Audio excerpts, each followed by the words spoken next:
You mentioned that you were a very visual person, and I am also, specifically because I am a director.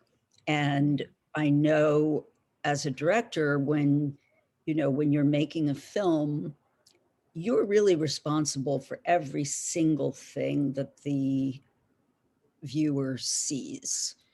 Like, if there's a vase on the table, the prop person has come up to the director and said, what kind of vase do you want on the table? Do you want a blue vase, a green vase?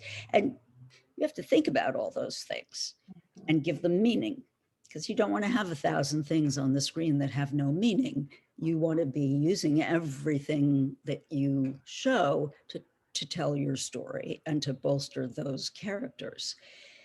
And so all of that very much affects the way I think about writing a scene. I will sometimes just lean back in my chair and actually kind of imagine it kind of being acted out in my head. And what I see is what I put down on the page.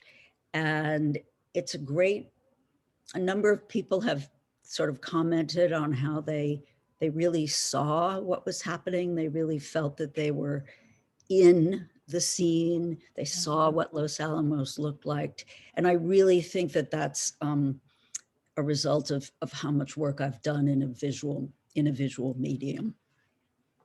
Absolutely. I felt like that as well. But it's not in an overbearing way. Sometimes, as you pointed out with the films earlier, when they're so long, there's just so much like description and stuff packed into it that it's just overwhelming. Yes. But that's not the way the book felt, though. But even though it was very clear, so I love that. Well, the equivalent of those very long films, I think, are the writers who just go on and on describing a place to the point where you feel like, okay, but now what is happening? And who are the characters and what are they doing? Because otherwise I don't really care, and that's my feeling is that you need to describe, it's almost like poetry. You need to describe the things that really matter.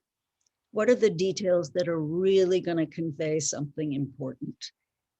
And then don't describe everything else, because you'll overwhelm those things that are really rich and essential.